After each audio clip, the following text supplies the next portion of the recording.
ఆరాధ్య చేతులు జోడించి చెప్పమ్మా వందనాలు. అందరికీ వందనాలు. పూర్తిగా కనబడట్లేదు. సరే.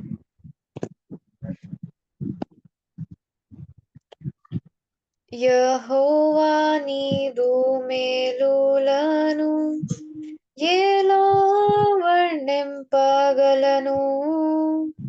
కీర్తింతును నీదు ప్రేమను. దేవా అది ఎంతో మధురం. దైవం నీవయ్యా, పాపిని నేనయ్యా, నీదు రక్తముతో నన్ను కడుగు. జీవం నీవయ్యా, జీవితం నీదయ్యా, నీదు సాక్షిగా నన్ను నిలుపు. కారణభూతుడా, పరిశుద్ధుడా, నీదు ఆత్మతో నన్ను నింపు. మారనాథా, యేసునాథా, నీదు రాజ్యములో నన్ను చేర్చు. యెహోవా నీదు మేలులను ఎలా వర్ణింపగలను? కీర్తింతును నీదు ప్రేమను. దేవా అది ఎంతో మధురం. ఘనుడా, సిల్వధరుడా, అమూల్యం నీదు రుధిరం. ఘనుడా, సిల్వధరుడా, అమూల్యం నీదు రుధిరం. నిన్ను ఆరాధించి బ్రతుకు ధన్యం. నీతో మాట్లాడుటయే నాకు భాగ్యం. ఓ మహోన్నతుడా, నీకే స్తోత్రం. సర్వోన్నతుడా, నీకే సర్వం. యెహోవా నీదు మేలులను ఎలా వర్ణింపగలను? కీర్తింతును నీదు ప్రేమను. దేవా అది ఎంతో మధురం. ప్రియుడా, ప్రాణ ప్రియుడా, వరమే నీదు స్నేహం. ప్రియుడా, ప్రాణ ప్రియుడా, వరమే నీదు స్నేహం. నా రక్షణకై పరమును వీడే, నా విమోచనకై క్రయధనమాయే. ఓ మృత్యుంజయుడా, నీకే స్తోత్రం. పరమాత్ముడా, నీకే సర్వం. యెహోవా నీదు మేలులను ఎలా వర్ణింపగలను? కీర్తింతును నీదు ప్రేమను. దేవా అది ఎంతో మధురం. దైవం నీవయ్యా, పాపిని నేనయ్యా, నీదు రక్తముతో నన్ను కడుగు. జీవం నీవయ్యా, జీవితం నీదయ్యా, నీదు సాక్షిగా నన్ను నిలపు. కారణభూతుడా, పరిశుద్ధుడా, నీదు ఆత్మతో నన్ను నింపు. మారనాథా, యేసునాథా, నీదు రాజ్యములో నన్ను చేర్చు. అందరికీ వందనాలు. వందనాలు. చక్కగా పాడి వినిపించింది ఆరాధ్య. చక్కని పాట. చాలా వందనాలమ్మా. ఇప్పుడు మనకు సంధ్య వాక్యం ఇస్తారు.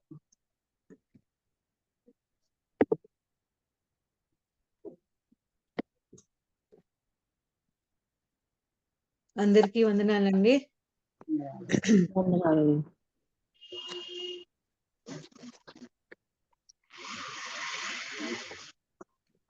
చిన్న ప్రేయర్ చేసుకుని వాక్యం స్టార్ట్ చేసుకుందాము. Heavenly Father, glorious God, king of kings, lord of lords, Yesayya మీకు వందనాలు, స్తోత్రములు ప్రభువా. ఈ యొక్క సాయంకాల సమయం వందు నాయనా తండ్రి మీ కృపను బట్టి మీ పాద సన్నిధికి నానా తండ్రి మీ దాసు తండ్రి అందరితో కలిసి నానా తండ్రి మీ సన్నిధిలోకి రావడానికి మీరు ఇచ్చిన కృపకై మీకు వందనాలు, స్తోత్రములు ప్రభువా.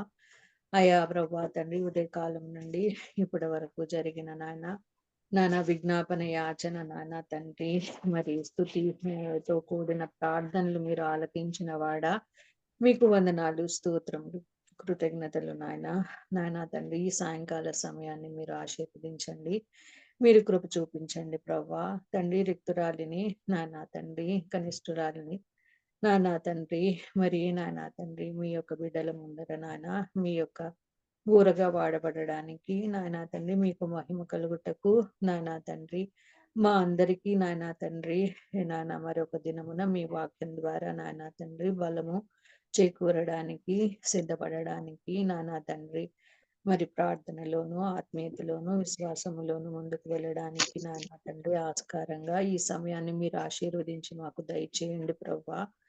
మీకు వందనాలు, స్తోత్రములు ప్రవ్వా.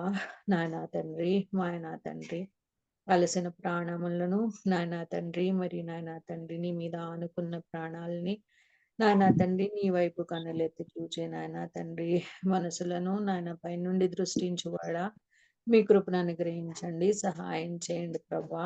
మాకు కాదు యెహోవా మీకే ఘనత మహిమ ప్రభావమును చెల్లును గాక నాయన.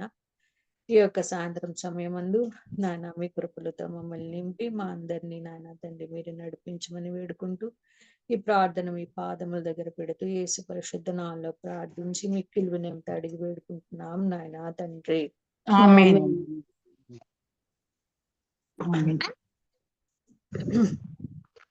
అమ్మ నిర్మల రావట్లేదు, బాబు దగ్గర అర్జెంట్ గా ఉండాల్సి వచ్చిందంట. విన్నాను మమ్మీ. సరే అయితే ఈ సాయంకాల సమయమందు మనము ప్రభు సన్నిధిలో ప్రభు ఇచ్చిన 5 ఇంద్రియాల గురించి అది ఆత్మీయమైన కోణంలో మరి మరి దేవుని వాక్యమును ఆధారంగా చూచుకుంటూ మనము ముందుకు వెళ్దాము.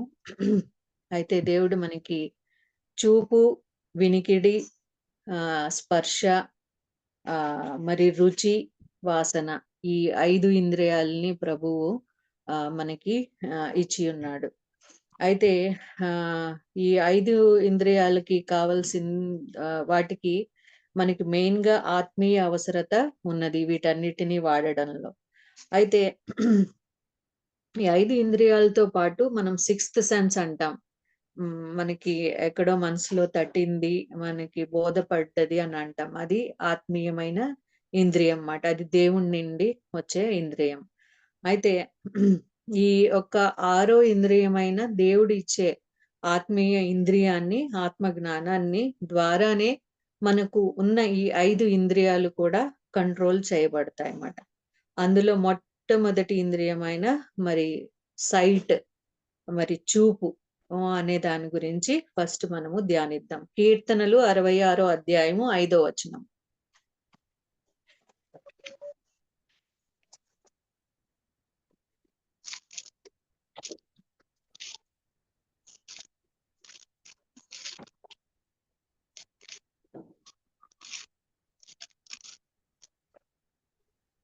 ప్లీజ్ చదువుతారండి. ఆశ్చర్యకార్యములను చూడరండి, నరుల ఎడల ఆయన జరిగించే కార్యములను చూడగా ఆయన భీకరుడై ఉన్నాడు. మొట్టమొదటిగా మనము మన కన్నులు చూడవలసింది మరి దేవుని యొక్క ఆశ్చర్య కార్యములు. ఆయన ఆశ్చర్య కార్యములు ఎంతో గొప్పవి. అవి మన రక్షింపబడిన మన అందరము కూడా చవి చూసిన వాళ్ళమే. మరి ఆయన సృష్టి కానీ ఆయన బిడ్డల్ని రక్షించడం కానీ అవన్నీ ఆశ్చర్య కార్యాలు మనం చూచినప్పుడు మనకి వింత. మరి ఆయన భీకర కార్యాలు చూచినప్పుడు ఆయన ఎంత భీకరుడో గొప్పవాడో మనము మన కంటి ద్వారా మనం చూడగలుగుతున్నాము. మరి చూసి మనం ఎంతో గ్రహించగలుగుతున్నాము.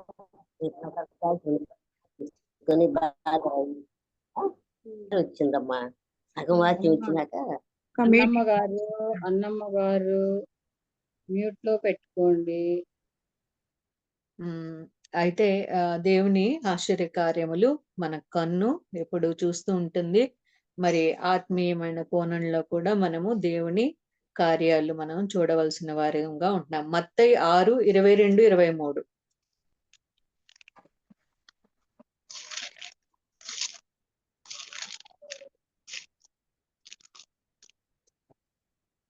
నేను మీతో చెప్పున్నదేమనగా,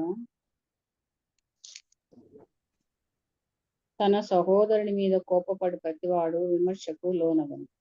తన సహోదరుని చూచి వ్యర్థుడు అని చెప్పువాడు మహాసభకు లోనగను. ద్రోహి నరకాగ్నికి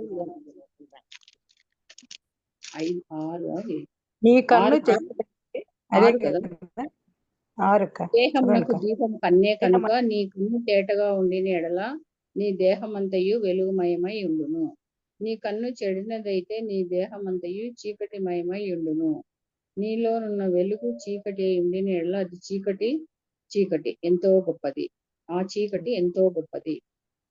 ఓకే, సో మన దేహానికి ద్వారము, గేట్వే మన కన్ను.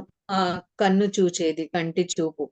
సో దేహంకి గేట్వే లేకపోతే ద్వారము, ఒక ద్వారం అనొచ్చు, మెయిన్ గేట్ అనొచ్చు, ద్వారబంధము, మెయిన్ ఎంట్రన్స్ అనొచ్చు. మన ఎంట్రన్స్ కి దేహానికి కన్ను ముఖ్యమైనది. అయితే ఈ చూపు ఫిజికల్ గా మనము డైరెక్ట్ గా చూడగలిగే ఫిజికల్ విజన్ ఇది, మనకు అన్ని క్లియర్ గా కనబడేది. అయితే ఇక్కడ స్పిరిచువల్ విజన్ కూడా మనకి చూడవలసిన వాళ్ళంగా ఉన్నాము. మనము ప్రతిదీ చూచు వాళ్ళమే కానీ ఆత్మీయ నేత్రాలతో దాన్ని గ్రహించవలసిన వారంగా ఉన్నాము. 2 రాజులు 6వ అధ్యాయము 8-23. 2 రాజుల గ్రంథము 6వ అధ్యాయము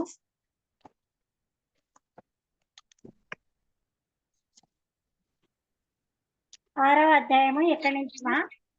8-23 వరకు అండి. ఓకేమా.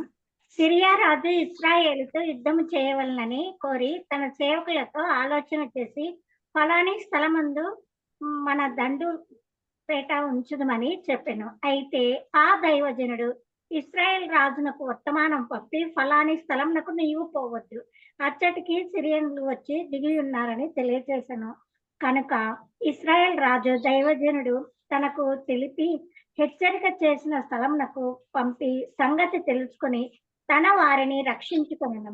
ఈలాగు మాటి మాటికి జరుగుచూ వచ్చినందున సిరియా రాజు కల్లోలపడి తన సేవకులను పిలిచి, మనలో ఇశ్రాయేల్ రాజు పక్షం వహించిన వారెవరైనది మాకు తెలియజెప్పరాగా అని వారిని అడగగా, అతని సేవకులలో ఒకడు, రాజువైన నా ఏలినవాడ, ఇశ్రాయేల్ రాజు పక్షంలో ఎవరునూ లేరు, కానీ ఇశ్రాయేల్లోను నా ప్రవక్త ఎలీషా మీ అంతఃపురమందు మీరు అనుకొనిన మాటలు ఇశ్రాయేల్ రాజునకు తెలియజేయును. అందుకు రాజు, మేము మనుషులను పంపి అతన్ని తెప్పించినట్టు నీవు వెళ్ళి అతడుండు చోటు చూచి రమ్ము అని సెలవీయగా, అతడు దోతానులో ఉన్నాడని వర్తమానము వచ్చెను. చదువునామా? చదవండి. ఓకే. కాబట్టి రాజు 23 వరకు అచ్చటికి గుర్రములను, రథములను, గొప్ప సైన్యమును పంపెను. వారు రాత్రి వేళ వచ్చి నలుదిశలను పట్టణమును చుట్టుకొనగా, దైవజనుడైన అతని పనివాడు పెందలకడ లేచి బయటికి వచ్చినప్పుడు గుర్రములను, రథములను గల సైన్యము పట్టణమును చుట్టుకొని ఉండుట కనబడెను. అంతటా అతని పనివాడు, అయ్యో నా ఏలినవాడ, మనం ఏమి చేయుదామని ఆ దైవజనునితో అనగా, అతడు, భయపడవద్దు, మన పక్షమున ఉన్నవారు వారి కంటే అధికులై ఉన్నారని చెప్పి, యెహోవా వీడు చూచినట్లు దయచేసి వీని కళ్ళను తెరువమని ఎలీషా ప్రార్థన చేయగా, యెహోవా ఆ పనివాని కళ్ళను తెరవజేసెను. కనుక వాడు ఎలీషా చుట్టూను పర్వతము అగ్ని గుర్రముల చేత రథముల చేతను నిండి ఉండుట చూచెను. ఆ దండు వారు అతన్ని సమీపించి, 23 వరకు. ఎలీషా ఈ జనులను అంధత్వంతో మొత్తుమని యెహోవాను వేడుకొనగా, ఆయన ఎలీషా చేసిన ప్రార్థన చొప్పున వారిని అంధత్వంతో మొత్తెను. అప్పుడు ఎలీషా, ఇది మార్గం కాదు, ఇది పట్టణం కాదు. మీరు నా వెంట వచ్చిన ఎడల మీరు వెదకువాని యొద్దకు మిమ్మల్ని తీసుకొని పోదునని వారితో చెప్పి షోమ్రోను పట్టణంనకు వారిని నడిపించెను. వారు షోమ్రోనులోనికి వచ్చినప్పుడు అతడు, యెహోవా, వీరు చూచినట్లు వీరి కండ్లను తెరవమని ప్రార్థన చేయగా యెహోవా వారి కండ్లను తెరవజేసిన గనుక వారు తాను షోమ్రోను మధ్య ఉన్నామని తెలుసుకుంది. అంతటా ఇశ్రాయేల్ రాజు వారిని పారదూసి, నాయనా, వీరిని కొట్టుదునా అని ఎలీషాను అడగగా అతడు, నీవు వీరిని కొట్టవద్దు. నీ కత్తి చేతను నీ ఇంటి చేతను నీవు చెరపట్టిన వారినైనను కొట్టుదువా? వారికి భోజనం పెట్టించి వారు తిని త్రాగిన తర్వాత వారు తమ యజమాని యొద్దకు వెళ్ళుదురని చెప్పెను.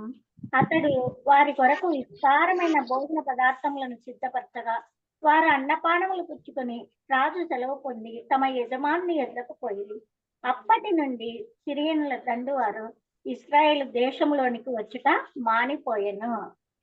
ఓకేనా? ఓకే అండి, థ్యాంక్ యూ. వెల్కమ్. ఇక్కడ అయితే ఈ దైవజనుడైన పనివాడేమో ఒక దృష్టి కలిగి ఉన్నాడు.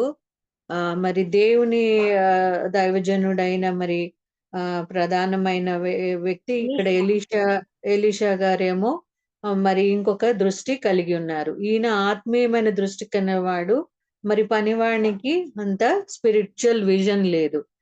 వాడికి అతనికి లేచి వచ్చిన వెంటనే బయటికి పెందలకడ లేచి వచ్చిన వెంటనే మరి ఆ చుట్టూ ముట్టడించిన సిరియనుల సైన్యం అతనికి కనబడ్డది. దాని చేత మరి భయం పొంది ఉన్నాడు. అతని ఫిజికల్ విజన్ ఇది. కానీ మరి దేవుని ప్రవక్త ఎలీషా గారికి మరి స్పిరిచువల్ విజన్, ఆత్మీయమైన మరి అవగాహన నేత్రములు కలిగి ఉన్న ఆయన మరి చుట్టూ ఉన్న అగ్నిరథాలని ఆయన చూడగలిగాడు. అయితే ఆయన వచ్చి దైవజనుడైన పనివాడు ఏలినవాడ, మనం ఏమి చేయదము అని చెప్పినప్పుడు, నువ్వు భయపడవద్దు, మన పక్షమునున్న వారు వారి కంటే అధికులై ఉన్నారని మరి చెప్పి ఆయనకి ధైర్యం చెప్పాడు. అయితే దేవా, ఇతని కన్నులు తెరవమని ఆయన అంటున్నాడు. మనము చాలా విషయాలు గ్రహించలేనప్పుడు మనకి మా గురించి మనము ప్రార్థన చేసుకోవచ్చు. భయభ్రాంతులుగా ఉన్నప్పుడు మరి అలాగే సందర్భాలు, విషయాలు, మరి మనకు ఎదురైన పరీక్షలు, మరి నాయన ప్రాబ్లమ్స్ కూడా మనము ఎదురైనప్పుడు, అవి తెలియనప్పుడు మన కళ్ళు తెరవమని మనం ఇక్కడ ఎలీషా గారు ఇక్కడ ప్రార్థన చేస్తే పనివాణి కండ్లు తెరవబడి అప్పుడు చుట్టూ ఉన్న అగ్నిరథములు కనబడ్డాయి. సో తెరువమని ఆయన ప్రార్థన చేశాడు. అయితే ఆ కండ్లు మరి పనివాని కండ్లు తెరిచినప్పుడు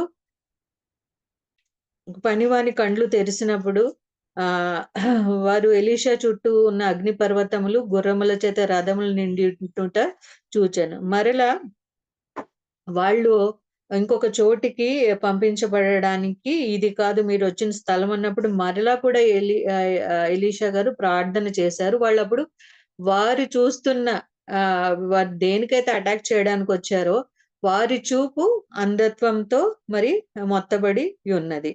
ఇక్కడ మనము చూడవలసింది, మనం నేర్చుకోవాల్సింది ఏంటంటే, ఇక్కడ ఎలీషా గారు ఆత్మ చేత ఎప్పుడు నడిపించబడుతున్న వాళ్ళు, మరి ఆత్మీయమైన దృక్పథాన్ని, మరి ఆ యొక్క దృక్కోణాన్ని, మరి దృష్టిని కలిగిన వ్యక్తిగా మనము చూస్తున్నాం. పరిస్థితులు మనకి అవగాహనగా లేనప్పటికీ మన కనులు తెరవమని, మరి దేవుని యొక్క ఆత్మ జ్ఞానాన్ని, మరి ఆయన చేసే పనిని మనం తెలుసుకోవడానికి మనము ఆయన యొద్ద ప్రార్థన, ఎలీషా వలె ప్రార్థన చేయవలసినగా వారంగా ఉంటున్నాము. ఇది అప్పటికప్పటికి జరిగిన సంగతి.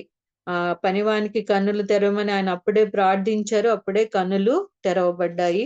మరి ఆ యొక్క దేవుని ఆశ్చర్య కార్యాన్ని మరి ఈ యొక్క దైవజనుడైన గెహజీ మరి ఎలీషా సేవకులు మరి చూడగలిగారు. మనం కూడా అలాగూ మరి అవి చూడగలుగుతాము. అయితే ఇక్కడ హెబ్రీ 12:2 చూద్దాం. హెబ్రీ పత్రిక 12:2. మరి పనివాడు ఆత్మీయ నేత్రాలతో చూశాడు కదా, ముందు ఫిజికల్ నేత్రాలతో చూశాడు, తర్వాత ఆత్మీయ నేత్రాలతో చూడగలిగాడు. తీస్తున్నారండి, ఎవరైనా చదువుతారు? హెబ్రీ 12:12. తీసుకున్నాను, చదువుతాను. అవును. మనలను ఇంత గొప్ప సాక్షి సమూహము మేఘము వలె మనలను ఆవరించి ఉన్నందున మనము కూడా ప్రతి భారమును సులువుగా చిక్కుల పెట్టు పాపమును విడిచిపెట్టి విశ్వాసమునకు కర్తయ్యు దానిని కొనసాగించి వాడునైనా యేసు వైపు చూచుచు మన ఎదుట ఉంచబడిన పందెంలో ఓపికతో పరిగెత్తుదాము. ఆయన తన ఎదుట ఉంచబడిన ఆనందము కొరకై అవమానమును నిర్లక్ష్య పెట్టి సిలువను సహించి దేవుని సింహాసనం యొక్క కుడిపార్శ్వమున ఆసీనుడై ఉన్నాడు. Thank you. చాలండి, థ్యాంక్ యూ.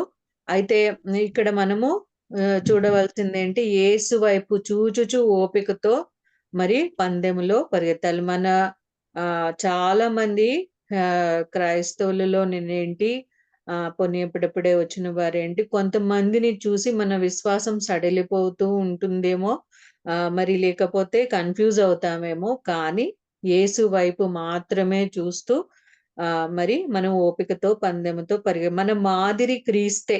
బైబిల్లో ఆయన ఏమై ఉన్నారు, ఆయన ఏం చూపుతూ ఉన్నారు అని ఆయన వైపు, మరి తండ్రి కుడి పార్శ్వంలో ఉన్న యేసు వైపే మన కన్నులు ఆయన వైపే చూస్తూ ముందుకు ఓపికతో మన పందెంలో జయం పొందడానికి ముందు పరుగు పెట్టాలి. ఒక భక్తుడు ఇలా అన్నారు కానీ, అలా అన్నారు అని కాదు. కానీ మరి ఆత్మీయ నేత్రాలు ఎలాగైతే మరి ఎలీషా దైవజనుని పనివానికి కనబడేలాగా తెలిసిందో, అని కొన్ని విషయాలు మనకి దేవుడు మన జీవితంలో ఆయన వైపు చూచినప్పుడు మన ఆత్మీయ నేత్రాలు తెచ్చి విశతంగా ఆయన కనపరిచి మనకి మేలు చేయవాడై ఉన్నాడు. అయితే 2 తిమోతి 4:7. ఒక నిమిషం, హెబ్రీలో 4:13 చదవండి ఒకసారి. హెబ్రీ పత్రికే, మనం తీసిన హెబ్రీ పత్రికలోనే 4:13. మరియు ఆయన దృష్టికి కనబడిన స్పష్టము ఏదియూ లేదు, మనమెవనికి లెక్క ఒప్ప చెప్పవలసి ఉన్నదో ఆ దేవుని కన్నులకు సమస్తమును మరుగులేక తేటగా ఉన్నది. ఓకే. సో మనకి ఆయనకి అన్ని తేటగా ఉన్నాయి.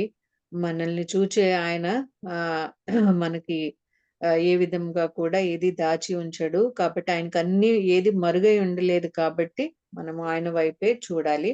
2 తిమోతి 4:7. ఇంకొకళ్ళు 1 తిమోతి 6:12 ఇంకొకళ్ళు తీయండి. 2 తిమోతి 4:7, 1 తిమోతి 6:12. మంచి పోరాటము పోరాడి తిని నా పరుగు కడ ముట్టించుతుని విశ్వాసము కాపాడుకుంటుని. 1 తిమోతి 6:12. విశ్వాస సంబంధమైన మంచి పోరాటము పోరాడుము, నిత్య జీవమును చేపట్టుము, దాని పొందుటకు నీవు పిలువబడి అనేక సాక్షులు ఎదుట మంచి ఒప్పుకోలు ఒప్పుకుంటివి. ఇంకా చదవాలి సంజయ్? చాలండి, చాలు. అయితే ఎప్పుడైతే యేసు వైపు చూస్తామో మనము మంచి పోరాటము పోరాడి తిమి అని మనము చెప్పగలుగుతాము, ఎప్పుడైతే ఆయన వైపు చూస్తామో. ఇది ఆత్మీయమైన కన్నులు గలవారు చేయవలసిన పని, లేకపోతే వారి దృష్టికోణం. ఫిజికల్ గా మనం చూసి భీతి చెందినప్పటికీ పనివాని వలె, మరి దైవజనుడైన ఎలీషా వలె మరి ఆత్మీయంగా మరి నడిపింపబడి, ఆత్మచేత బోధింపబడి, మరి దేవుని యొక్క ఆ యొక్క 6th సెన్స్, మరి అది ఏదైతే ఆత్మీయమైన సెన్స్ ఉందో దాని ద్వారా నడిపింపబడి మన ఈ మొదటి ఇంద్రియము పనిచేస్తూ ఉంటుంది. అది దేవుని వైపుకు నడిపేదిగా మనకి నిదర్శనంగా ఉంది. ఇక రెండోది వాసన. ఎఫెసీ పత్రిక 5:2.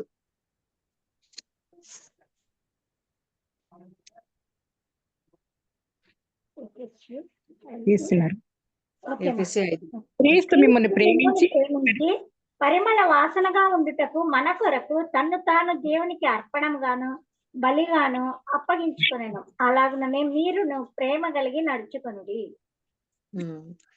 మనము వాసన ఎలా ఉండాలి? పరిమళ వాసనగా ఉండడానికి పిలువబడ్డాము. పరిమళాన్నే మనము వెదజల్లాలి. పాపిగా ఉన్నప్పుడు మనలో దుర్వాసన ఉన్నది. మరి తత్వాలన్నీ ఉన్నాయి.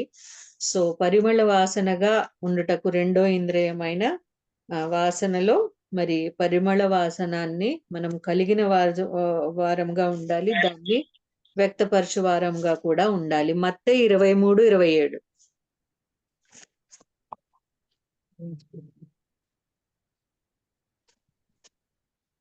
మత్తయి 23:27.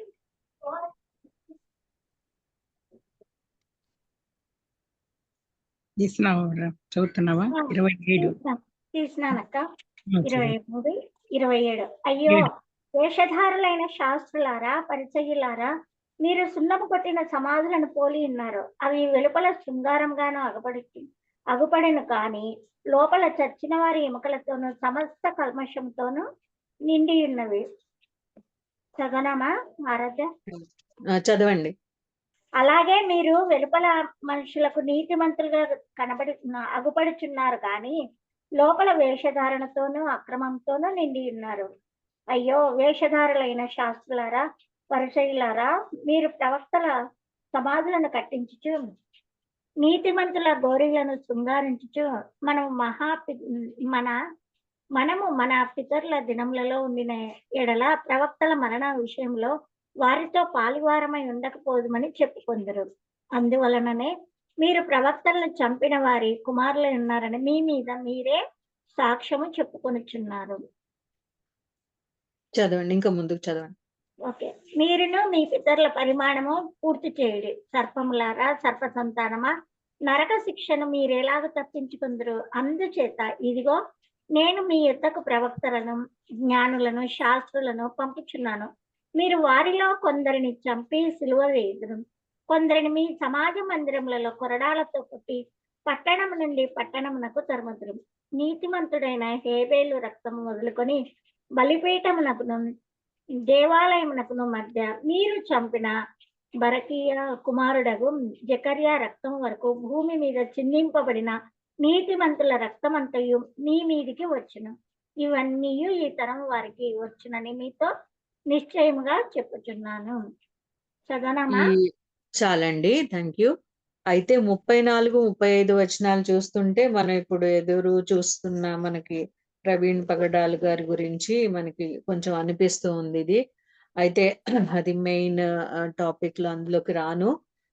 అయితే రక్తము కూడా ఆయన మరి మొరపెడుతూ ఉంది కదా, అది కూడా అక్కడ సూచిస్తుంది. ఇక్కడ 27లో అయితే వెలుపల శృంగారముగాను అగపడును గాని లోపల చచ్చిన వారి ఎముకలతో సమస్త కల్మషముతోనూ నిండి ఉండిరి. వేషధారంతోనూ అక్రమముతోనూ ఇక్కడ ఉన్నారు. ఇంత కుళ్ళు మరి లేకపోతే ఇలాగూ ఉంటుంది మనిషి పరిస్థితి కదా.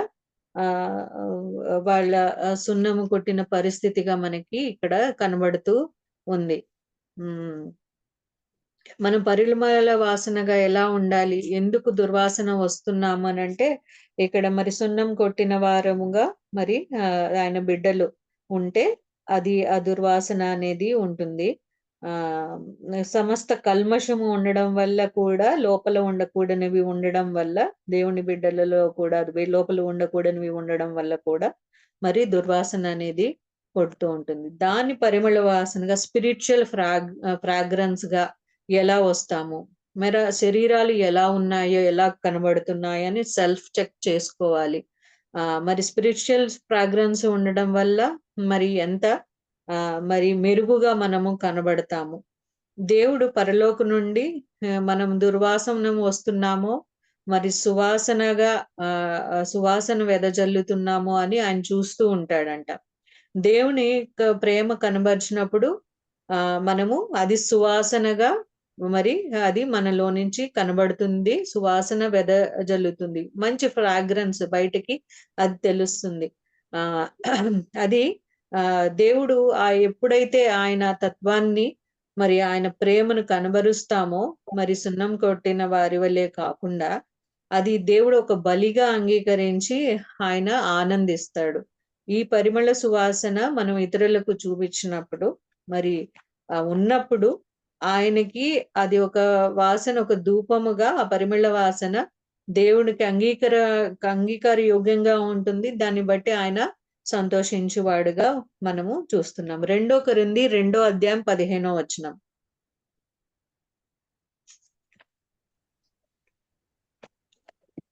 2 కొరింథీ 2వ అధ్యాయము 15వ వచనం.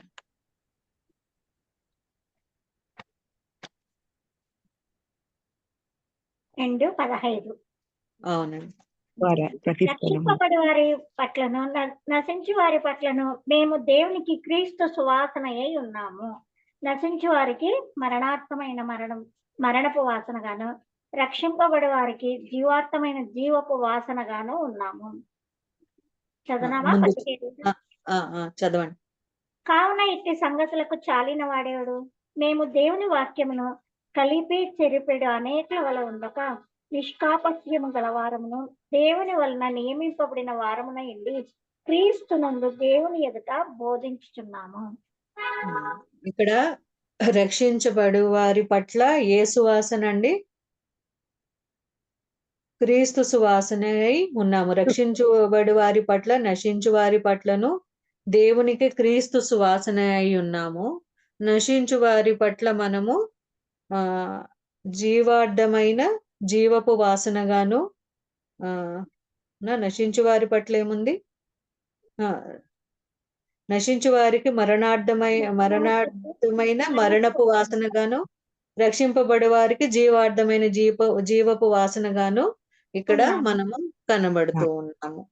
మరి రక్షించబడి గ్రహించిన వారు మాత్రమే మరి క్రీస్తు వాసనముగా ఉన్నామని, మరి ఆ పరిమళ వాసముగా ఉన్నామని వాళ్ళు గ్రహించగలుగుతారు. జీవార్థమైన జీవపు వాసనగా మనము ఇక్కడ ఉన్నాము. సో మనము ఆ పరిమళాన్ని స్వయం సెల్ఫ్ చెక్ కూడా చేసుకుందాం, స్వయంగా కూడా చెక్ చేసుకుందాం. మరి ఇంటిలో భర్త పట్ల, బిడ్డల పట్ల, తోటివారి పట్ల, విశ్వాసుల పట్ల, సంఘంలో మరి ఎటువంటి సువాసనగా ఉన్నాము అనేది, దేవుడు ఏ సువాసన కోరుతున్నాడు, ఏది నైవేద్యముగా మన నుండి ఆయనకు చేరుతుంది, మనలోంటి ఎటువంటి సువాసన అనేది నేను కూడా మరి ఎక్కువగా చెక్ చేసుకోవాల్సిన దానిగా ఉంటూ ఉన్నాను. సో మనం ఈ రెండోది మరి వాసన, అది పరిమళ వాసనగా ఈ రెండో ఇంద్రియము మరి ప్రభువుకి నచ్చే విధముగా మరి మనలోని ఈ రెండో ఇంద్రియము మారాలని మనము చూస్తున్నాము. మూడవది వినుట. యాక్చువల్ గా మనం వినాల్సింది ఏంటి? మూడో ఇంద్రియము మరి వినడము. హెబ్రీలకు రాసిన పత్రిక 3వ అధ్యాయము 13 నుంచి 15.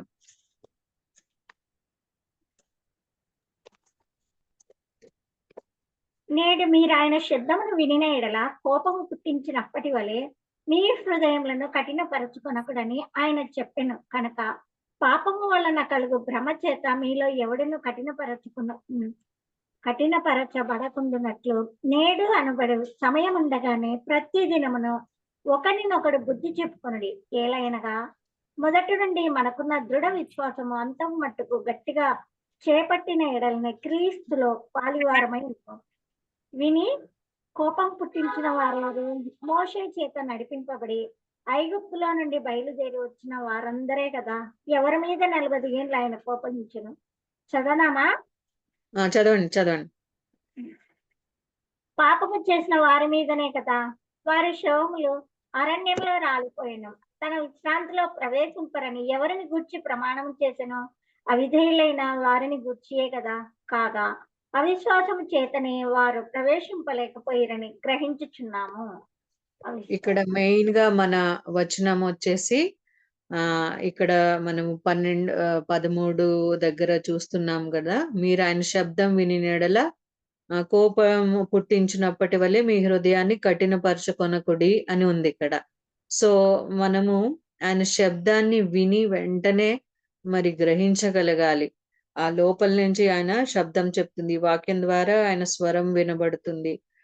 అనేక సమయాల్లో ఆయన మరి దేవుని బిడ్డల ద్వారా కూడా ఆయన విషయము మనకి తెలియజేస్తూ ఉంటాడు. మనం కోపం పుట్టించేటట్టుగా వినకూడదు. నా పిల్లలకి ఇప్పుడు చెప్తే వెంటనే వినరు, ముందు ఆర్గ్యూ చేస్తారు. మమ్మీ ఇలా కాదు అలాగో అని అంటారు. ఫస్ట్ మీరు వినండి, ఆ తర్వాత మీరు గ్రహించి దాన్ని మీరు మాట్లాడండి అని చెప్పేసి అని అంట. మీరు ముందే నో అని చెప్పదు. అయితే ఆలోచించి చెప్తాను కాబట్టి మీరు వినాలి. అయితే దేవుడి స్వరం అయితే మనం విన్నప్పుడు దాన్ని పెడచెవిని పెట్టకుండా ముందు దాన్ని మనం వినాలి.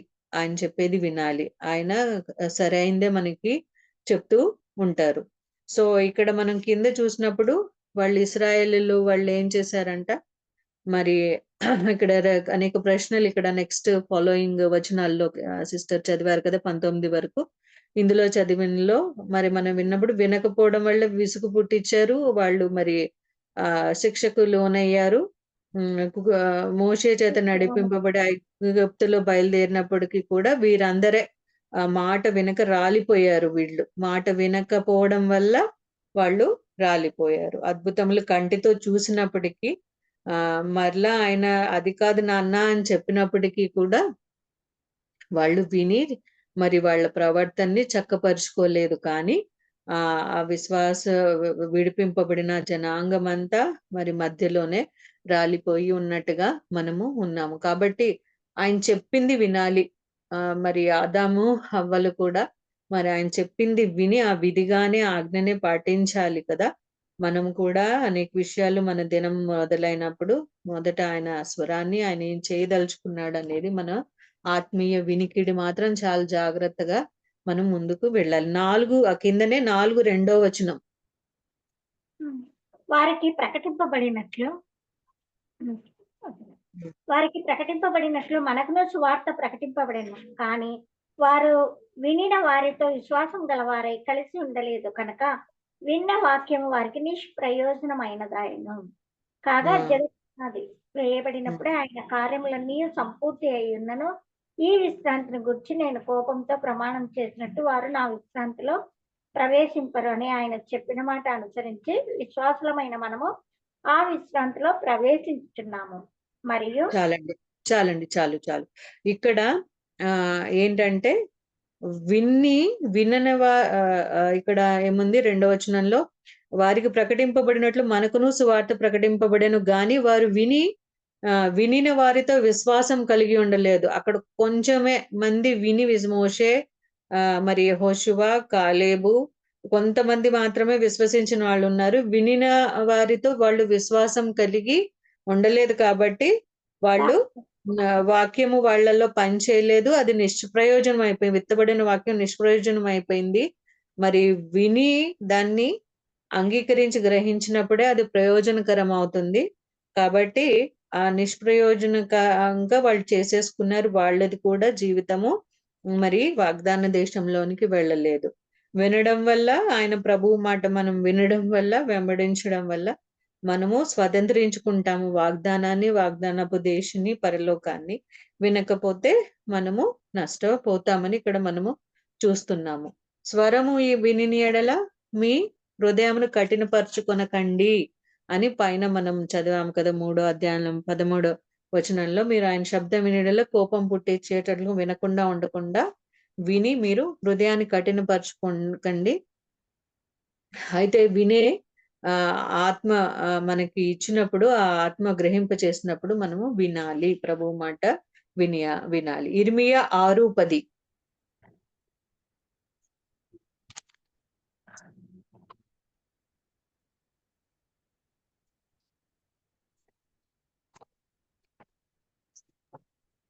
విందురని నేను ఎవరితో మాట్లాడేదను, ఎవరికి సాక్ష్యం ఇచ్చేదను? వారు వినుటకు తమ మనస్సు సిద్ధపరచుకున్నారు కనుక వినలేకపోయేది. ఇదిగో వారు యెహోవా వాక్యమందు సంతోషం లేని వారే దాన్ని తృణీకరింతురు. కావున నేను యెహోవా క్రోధముతో నిండి ఉన్నాను, దాన్ని అణచుకొని నేను విసికి ఉన్నాను. చదవనామా?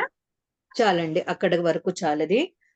అయితే వాళ్ళు దేవుని వాక్యమందు సంతోషం లేని వారై తృణీకరించారు. అసలు వాళ్ళు వినడానికి ఇష్టం లేదు.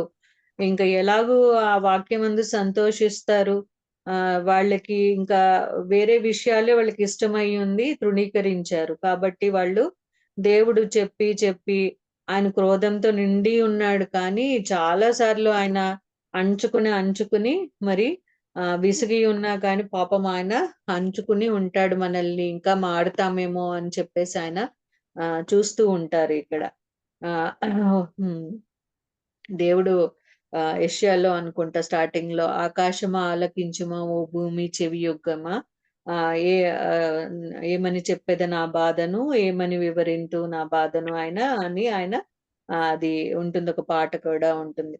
అయితే వినని వారు రాలిపోతూ ఉంటారు, వినకుండా వాళ్ళ మనసును ఆపేసుకుంటూ ఉంటారు, వారు వినుటకు తమ మనస్సు సిద్ధపరచుకొనరు. మనము ప్రార్థనకి మాటలు సిద్ధపరచుకుని ఎలా వేస్తామో, వినడానికి కూడా మనస్సును సిద్ధపరచుకోవాలి. మన ఆత్మీయమైన వినికిడిని మనము మెలకువలోకి తెచ్చుకోవాలి, చెవులు తెరచి ఉండాలి.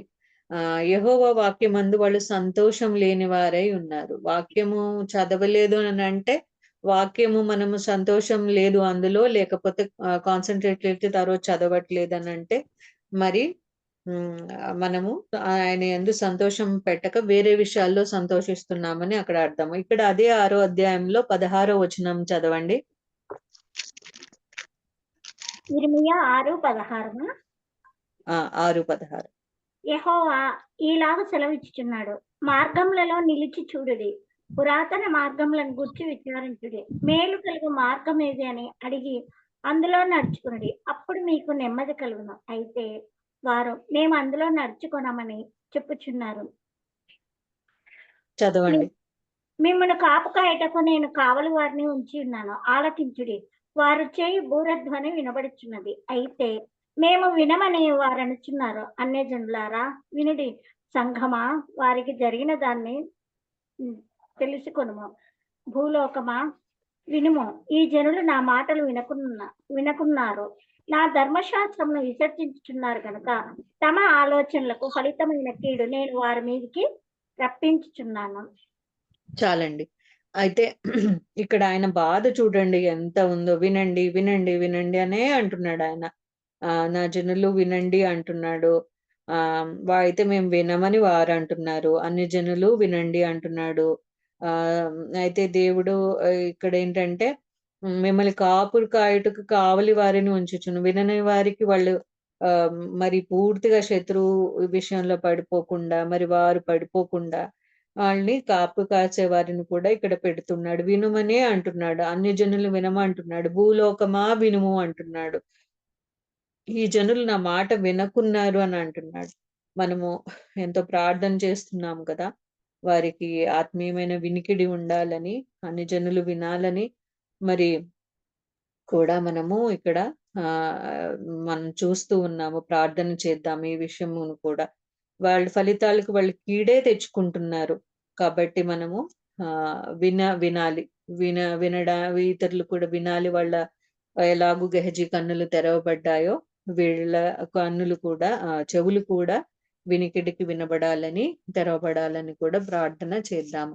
అయితే వినుటకు విందురు కానీ, మత్తయి 13:12-17.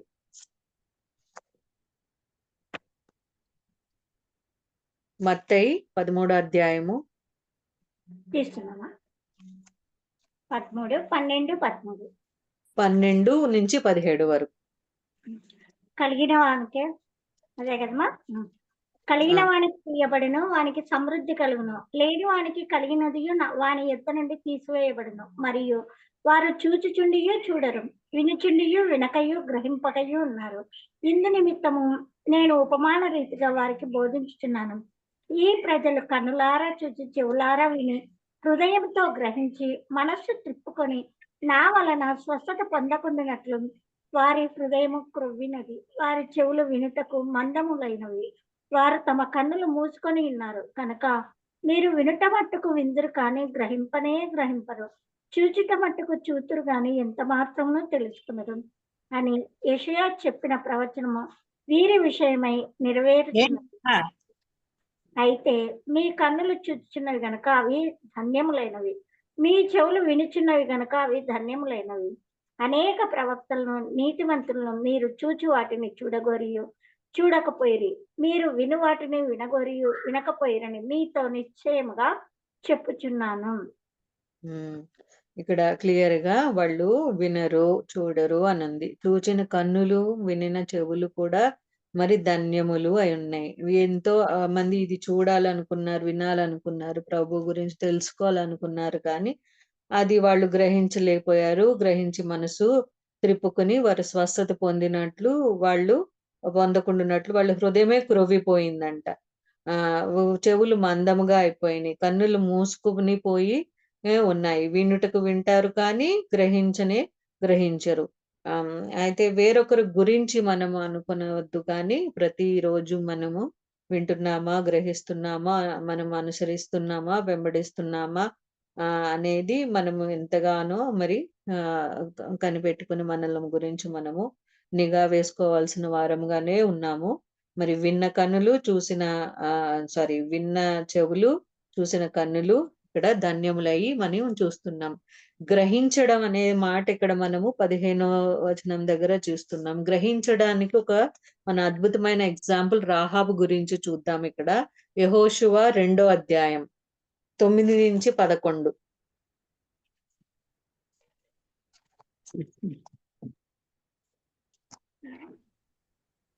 యెహోషువ 2వ అధ్యాయము 9 నుంచి 11.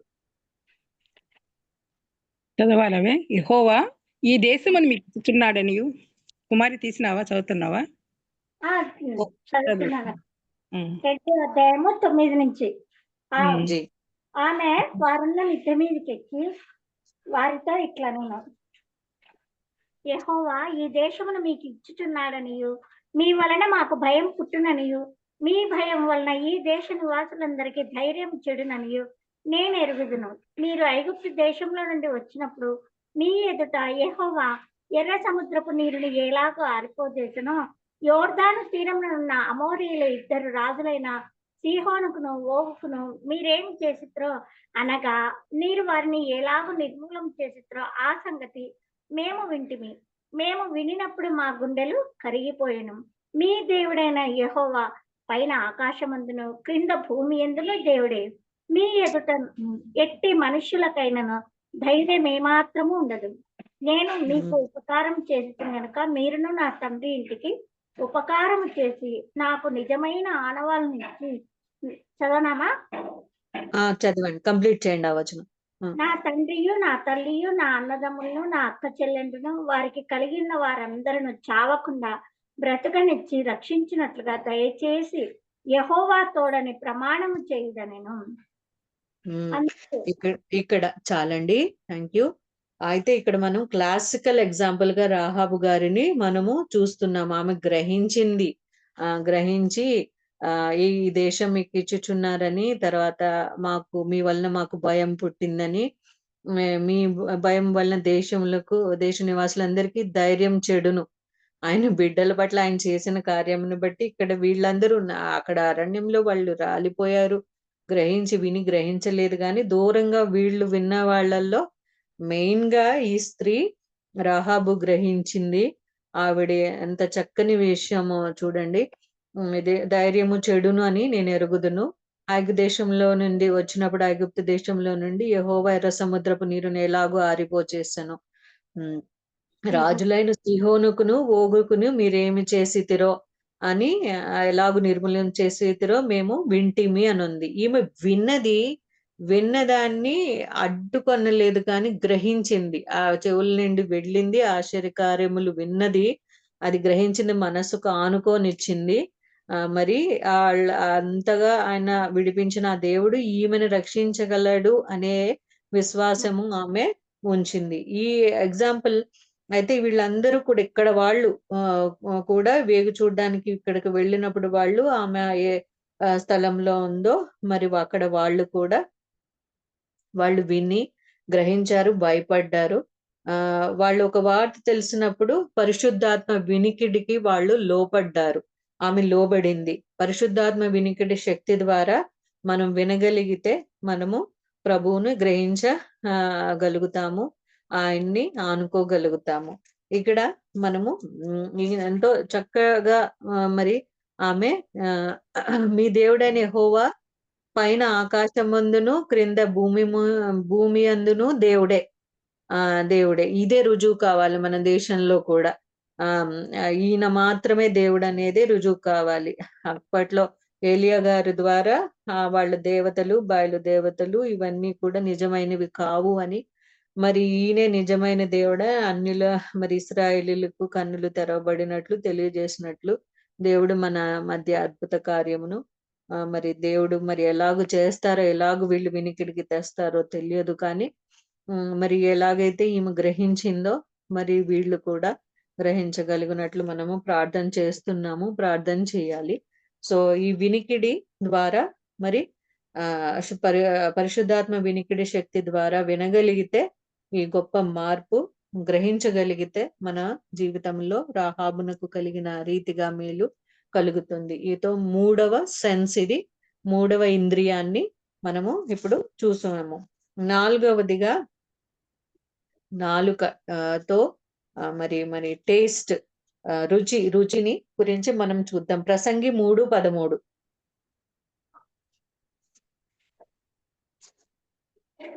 ప్రసంగి 3:13. ఓకేనా. మరియు ప్రతివాడు అన్నపానములు పుచ్చుకొనుచు తన కష్టార్జితం వల్ల సుఖం అనుభవించుట దేవుడిచ్చు బహుమానమే అని తెలుసుకుంటుని. దేవుడు చేయు పనులన్నీ శాశ్వతములని నేను తెలుసుకుంటుని. దానికి ఏది చేర్చబడదు, దాని నుండి ఏది తీయబడదు. మనుష్యులు తన యందు భయభక్తులు కలిగి ఉండినట్లు దేవుడిట్టి నియమము చేసి ఉన్నాడు. ముందు జరిగినదే ఇప్పుడునూ జరుగును, జరగబోనది పూర్వమందు జరిగినది, జరిగిపోయిన దాన్ని దేవుడు మరలా రప్పించును. ఓకేనా. ఓకే అండి. అయితే అన్నపానములు పుచ్చుకొనుట, ఆ టేస్ట్ తెలుసుకొనుట, వివిధ రకముల మరి అన్నపానములు మనం పుచ్చుకున్నప్పుడు ఆ టేస్ట్ తెలుసుకుంటాము, అది దేవుడిచ్చు బహుమానం అని అంటున్నాడు ప్రసంగి గారు ఇక్కడ. అయితే మత్తయి 5:13 మనకి నాలుకకు ముందుగా టేస్ట్ కనపరిచేది ఏంటంటే ఉప్పు ఉంటేనే అది కరెక్ట్ రుచిని మరి మనకి తెలియజేస్తుంది. అది ఉంటేనే మొత్తం కారము పులుపు అన్ని వేసినా గానీ సమపాళ్ళుగా దాన్ని చేసేది మరి మనకి కరెక్ట్ గా ఉంచేది కూడా అదే. సో అందుకని చెప్పేసి నిస్తారమైతే అది దేని వలన సారము పొందును, అది బయట పారవేయబడి మనుషుల చేత త్రొక్కబడుటకే కానీ మరి దేనికి పనికిరాదు. మీరు లోకమునకు వెలుగై ఉన్నారు, కొండ మీద నుండి పట్టణము మరుగై ఉండనేరదు. మనుషులు దీపము వెలిగించి నిజం క్రింద పెట్టడు కానీ అది ఇంట నుండి వారికి అందరికీ వెలుగిచ్చటకై దీపస్తంభం మీదనే పెట్టుదురు.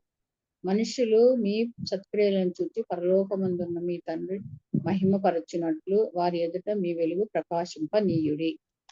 ఉప్పు, ఇక్కడ ఉప్పు ఆయన అది ఉంటే మరి మన నాలుగు చక్కగా మరి దేవుని మాటలు మాట్లాడితే బాగుంటుంది. చాలాసార్లు కోపం వచ్చినప్పుడు పిల్లల మీద కోపపడతాను, అది ఉప్పుగా అప్పుడు ఉండదు. నిన్న మొన్న కూడా గ్రహించినప్పుడు అది నేను అసలు చాలా ఓర్చుకోవాల్సింది, ఇలాగ గమ్మున వాళ్ళు విసిగించారని నేను పిల్లల్ని ఒప్పడకూడదు అని కూడా నేను చెక్ చేసుకోవాల్సిన విషయమై ఉంది. అయితే దేవునిలో మన నోటి నాలుక మాట అది కూడా ఒక ఉప్పుగా ఉండాలి, అది టేస్ట్ఫుల్ గా ఉండాలి, మాట వెలువడేది కూడా ఒక టేస్ట్ఫుల్ గా ఉండాలి. ఎలాగైతే వాసన సువాసన పరిమళ వాసన అది కనబడదు గాని ఎలాగైతే అది మరి ఇంపుగా ఉంటుందో మనము ఆత్మీయ కోణంలో నడుచుకుని వెళ్ళినప్పుడు ఇలాగే కూడా ఈ టేస్ట్ అనేది కూడా మరి మన నాలుక ద్వారా ఉండేది ప్రిజర్వ్. ఉప్పు ఎలా ప్రిజర్వ్ చేస్తుందో నోటి మాట నాలుక కూడా మంచి విధిని మంచిగా వచ్చేదాన్ని ప్రిజర్వ్ చేస్తుంది, చెడుగా వచ్చేదాన్ని పాడు చేస్తుంది. సో అందుకని దట్ ఈ నాలుక రెండు పాడు చేసే విధం ఉంటుంది, జీవింపచేసే విధం ఉంది కదా. మనం ఆ వాక్యాన్ని కూడా చూద్దాము. Perishable things non perishable things గా మార్చడానికి వాడతాం ఈ నాలుకని మనము. ఆ నాలుకకి టేస్ట్ తెలుస్తుంది, అలాగే టేస్ట్ అనే దాన్ని దీని ద్వారా మనము తెలియజేయగలుగుతాం. నాలుక ద్వారానే మరి ఆ టేస్ట్ అనే దాన్ని తెలియజేయగలుగుతాం. నీకు మేలవుతుంది అని ప్రభు అంటున్నాడు. ఆ నాలుక ద్వారానే చెప్పారు. సో అది మనకి మరి స్వస్థతకు కారణమే గాని, రక్షణకు కారణమే గాని అయింది. ఆయన మరి జీవింపచేసే విధానానుగా ఆయన మాట్లాడి ఉన్నాడు. దేవుని వాక్యం అనే మాటలే మనము వాడాలి. దేవుని వాక్యపు మాటలే వాడాలి. దేవుని వాక్యపు విషయాలే మన నాలుక వెల్లడి చేయాలి. ఒకే ఆలోచనలతో ప్రభువు యొక్క ఏక ఆలోచనలతోనే ఒకరినొకరం మనం ప్రొటెక్ట్ చేసుకోవాలి. మనము ప్రపంచానికి కూడా మరి అవిశ్వాస లోకానికి కూడా మనము చూపించాలి. మన ఇండ్లు మనము స్వయంగా ఈ యొక్క టేస్ట్ ని బట్టే మనము రుజువు పరచగలము. సామెతలు 38 8-12 వరకు. సామెతలు 30:8-12. వ్యర్థమైన వాటిని అబద్ధములను నాకు దూరంగా ఉంచుము. పేదరికమునైనను ఐశ్వర్యమునైనను నాకు దయచేయకుము. తగినంత ఆహారము నాకు అనుగ్రహింపము. ఎక్కువైన ఎడల నేను కడుపు నిండిన వాడని నిన్ను విసర్జించి యెహోవా ఎవడని అందునేమో, లేక బీదనై దొంగిలి నా దేవుని నామమును దూషించునేమో. దాసుని గుర్చి వాని యజమానితో కొండెములు చెప్పకము. వాడు నిన్ను శపించును. ఒకవేళ నీవు శిక్షార్హుడు వగుదువు. తమ తండ్రిని శపించుచు తల్లిని దీవించని తరము కలదు. తమ దృష్టికి తాము శుద్ధులై తమ మాలిన్యం నుండి కడుగబడని వారి తరము కలదు. కన్నులు నెత్తికి వచ్చిన వారి తరము కలదు. వారి కనురెప్పలు ఎంత పైకెత్తబడి ఉన్నవి. దేశంలో ఉండకుండా వారు దరిద్రులను మింగునట్లు, మనుష్యులలో ఉండకుండా బీదలను నశింపజేయునట్లును, ఖడ్గము వంటి పళ్ళును కత్తుల వంటి దవడ పళ్ళును గల వారి తరము కలదు. చదవనామా? ఎన్నో వచ్చిన వరకు చదవరండి? 14 కంప్లీట్ అయింది. చాలు. అయితే ఇక్కడ 5వ వచనం ఒకసారి చదువుతారా? ఓకేమా. దేవుని మాటలన్నీ పుటము పెట్టబడినవే. ఆయనను ఆశ్రయించు వారికి ఆయన కేడము. ఆయన మాటలతో ఏమి ఆయన మాటలతో ఏమీ చేర్చకము. ఆయన సరే చాలు.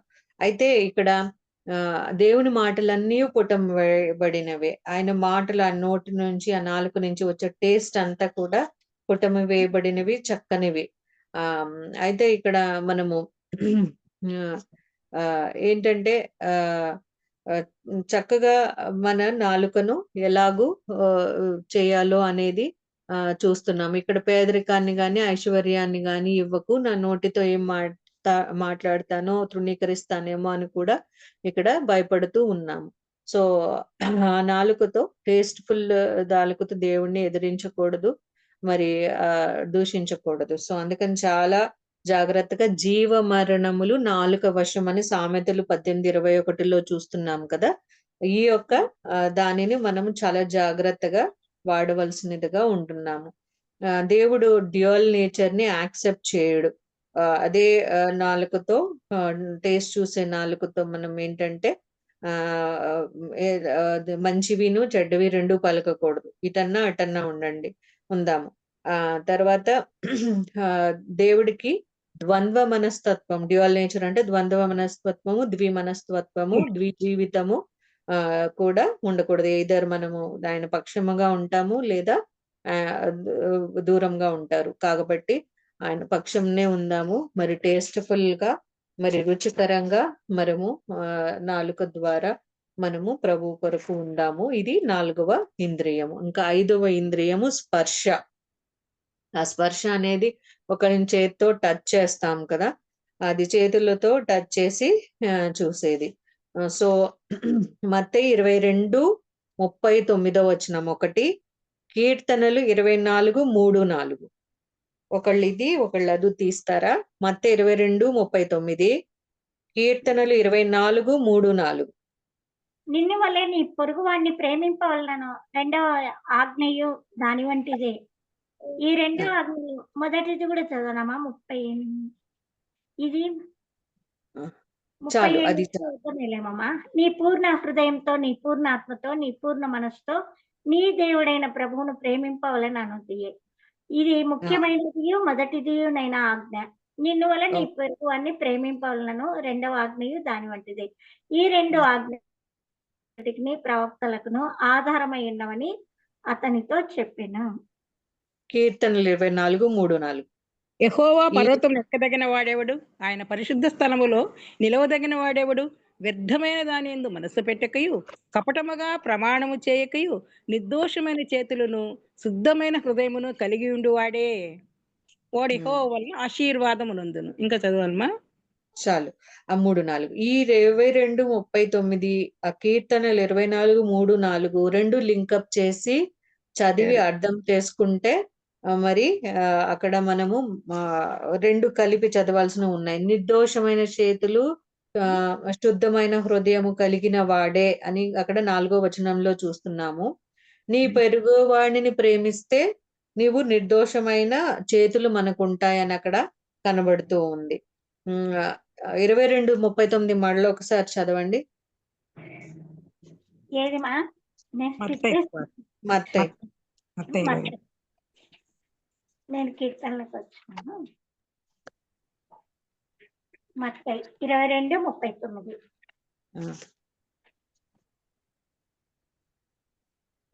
అదే ఇందాక రెండవ ఆజ్ఞ చదివారు కదా. నీ పొరుగువాన్ని ప్రేమింపవలనను రెండవ ఆజ్ఞయు దాని వంటిదే. ఈ రెండు ఆజ్ఞలు ధర్మశాస్త్రం అంతటికి ప్రవక్తలకును ఆధారమై ఉన్నవని అతనితో చెప్పాను.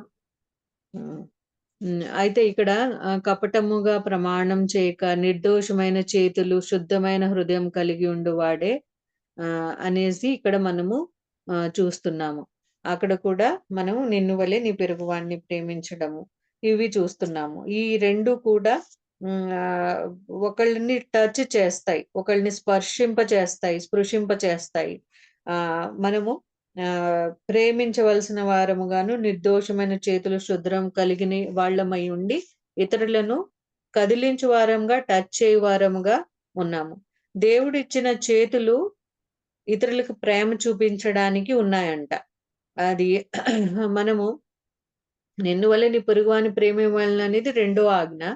అయితే ఇదే చేతులతో మనము ప్రభువుకి చేతులెత్తి ఆరాధిస్తూ ఉంటాము.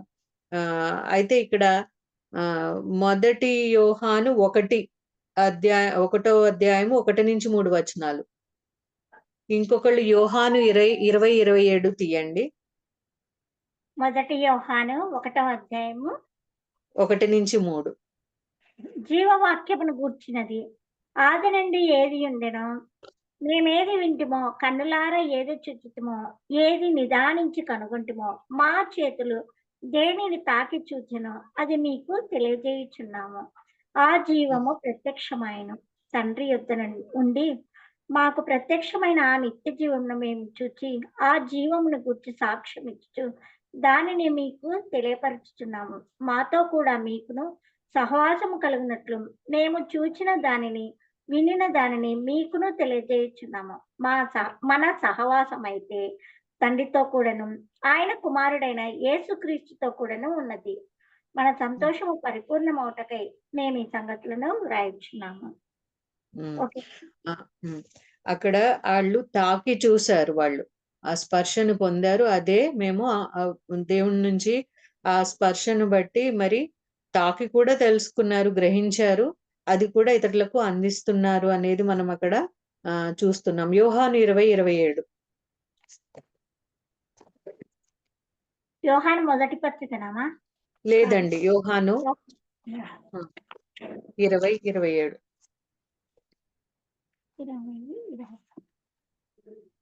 ఓకేమా. తరువాత తోమాను చూచి, నీ వ్రేలు ఇటు చాచి నా చేతులు చూడుము, నీ చెయ్యి చాచి నా ప్రక్కలో ఉంచి అవిశ్వాసవి కాక విశ్వాసవై ఉండుమనెను. అందుకు తోమా ఆయనతో, నా ప్రభువా నా దేవా అనెను. యేసు, నీవు నన్ను చూచి నమ్మితివి, చూడక నమ్మిన వారు ధన్యులని అతనితో చెప్పెను. అతని ఉన్న డౌట్ ఇంకా పోయింది. ఆయన చూచి టచ్ చేసి మరి పూర్తిగా గ్రహించగలిగాడు. సరే అయితే ఏషియా 6:7.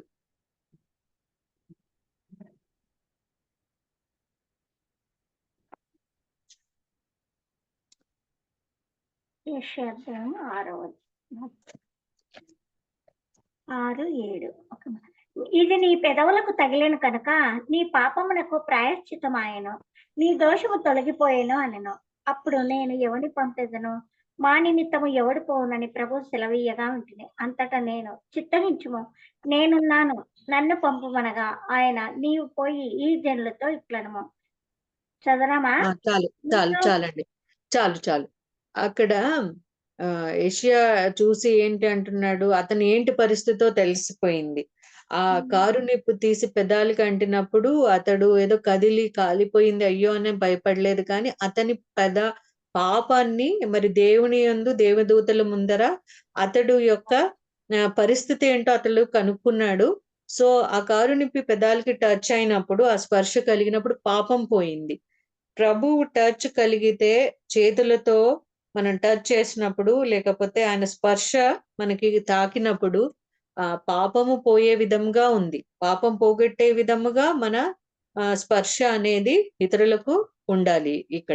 ఇక్కడ మనం మొదటి సమయాలు 10:26లో చూస్తే ఇక్కడ ఏమంటుందంటే, సౌలును గిబియాలోని తన ఇంటికి వెళ్ళిపోయాను, దేవుని చేత హృదయ ప్రేరేపణ నొందిన శూరులు అతని వెంట వెళ్ళిరి. ఇక్కడ ఇంకొక వచనం ఉంటుంది, అంటే వాళ్ళు ఫస్ట్ మాట వినరు, సౌలు మాట. తర్వాత వాళ్ళు సౌలు మాట వింటారు. దేవుడు వాళ్ళకి ఏంటంటే పాయింట్ మిస్ అయినట్టున్నాను.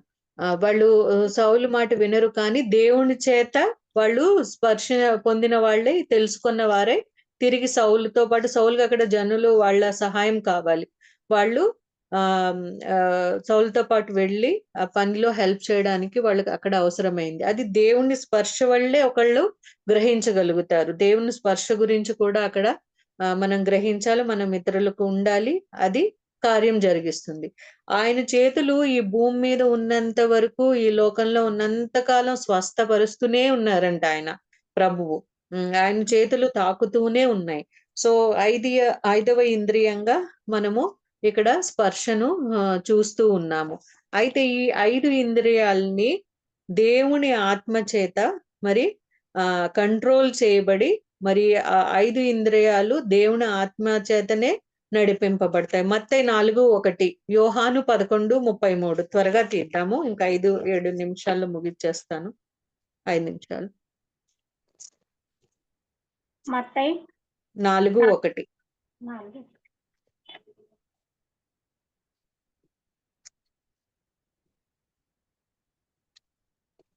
కరెంట్ వెళ్ళి.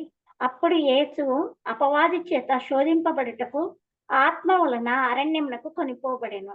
40 దినములు 40 రాత్రులు ఉపవాసం ఉండిన పిమ్మట ఆయన ఆకలి కొనగా ఆ శోధకుడు. అక్కడ ఆత్మ చేత కొనిపోబడ్డాడు ఆయన. అక్కడ ఆత్మ చేత ప్రభువు వారు అక్కడ సాతానుతో శోధింపబడడానికి ఉన్నారు. ఈ ఆత్మ చేత నడిపింపబడడం అనేది 6th సెన్స్ అని గాని 6వ ఇంద్రియముగా ఆత్మీయ కోణం ఇది అన్నిటిని కంట్రోల్ చేసేది. సో ఆత్మ చేత ఆ శరీరంలో ఉన్న ఆయన అక్కడికి నడిపింపబడ్డాడు. యోహాను 11:33లో ఆమె ఏడ్చుటయు ఆమెతో కూడా వచ్చిన యూదులు ఏడ్చుటయు యేసు చూచి కలవరపడి ఆత్మలో మూలుగుచు అతని ఎక్కడ ఉంచిరినని అడుగగా. అయితే ఇక్కడ ఆత్మలో మూలుగు కలుగుతుంది, ఆత్మలో ప్రేరేపణ కలుగుతుంది, తెలుస్తుంది బాధ. అదొకటి మనం ఇక్కడ ఆత్మ ద్వారానే తెలుసుకుంటామనేది మనము ఇక్కడ గ్రహిస్తున్నాం. యోహాను 16 అధ్యాయము 12-15.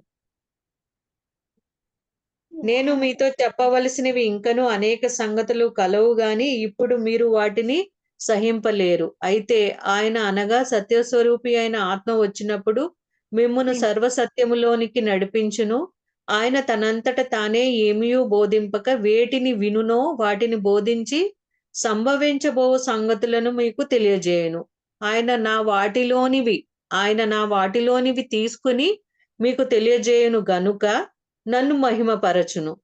తండ్రికి కలిగినవన్నీ నావి, అందుచేత ఆయన నా వాటిలోనివి తీసుకుని మీకు తెలియజేయనని నేను చెప్పి తిని. సో పరిశుద్ధాత్మ మనకి చెప్పేవి కుమారునికి తండ్రి ఇచ్చినవి కుమారుల్లో నుంచి తీసుకుని ఆయన మనకి చెప్తాడు.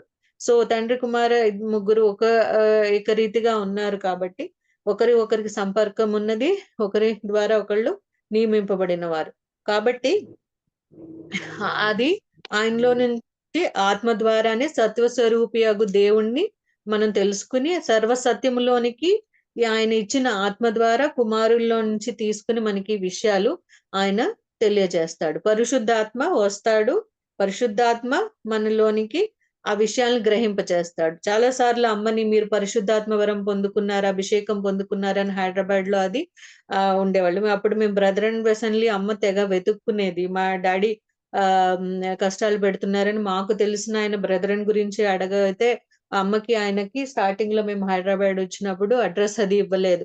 మొత్తానికి బేబుల్ ఆంటీని జైల్లో కలవడానికి ఎవరి ద్వారానో కలిస్తే అక్కడ కనుగొని వెంటనే సహవాసాన్ని మమ్మీ కనుగొని వెళ్ళింది. అయితే అంతకు ముందు మధ్యలో తెలిసిన వాళ్ళందరూ కూడా కొంతమంది ఏంటంటే పరిశుద్ధాత్మ వరాల గురించి అది మాట్లాడేవాళ్ళు. ఎప్పుడు అమ్మకి ఇష్టం ఉండేది కాదు. అది కూడా అక్కడ వాళ్ళు తప్పట్లు కొట్టి చేసేది అది కొంచెం అభ్యంతరకరంగా ఉండేది, నాకు కూడా అభ్యంతరకరంగా ఉండేది. కానీ మనం మాట్లాడుతున్న ఈ పరిశుద్ధాత్మ ప్రేరేపణ అంటే కుమారుడులో నుంచి తీసి చెప్పే ఈ పరిశుద్ధాత్మ, ఆయన ఆత్మ నడిపింపు గురించే మనము మాట్లాడుతున్నాం ఇక్కడ. అయితే అపోస్తల కార్యములు 2వ అధ్యాయం 1-4.